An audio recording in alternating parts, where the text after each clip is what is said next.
Welcome to the debate. ఢిల్లీలో Bharatiya Janata party జాతీయ committee సమావేశాలు జరుగుతున్నాయి.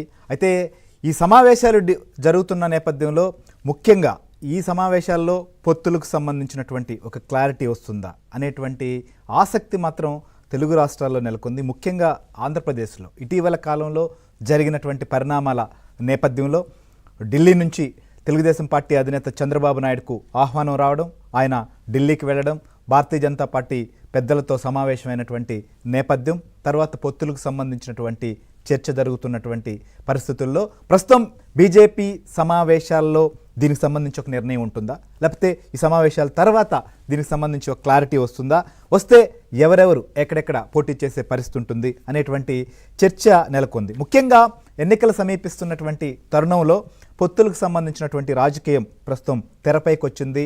ఎలాగైనా హ్యాట్రిక్ విజయం సాధించాలి, మూడోసారి కూడా దేశంలో అధికారంలోకి రావాలని చెప్పి భారతీయ జనతా పార్టీ పొత్తులు ఎత్తులకు కూడా తెరలేపింది.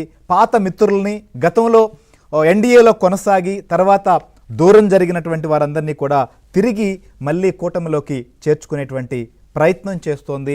బలం పెంచుకోవాలి.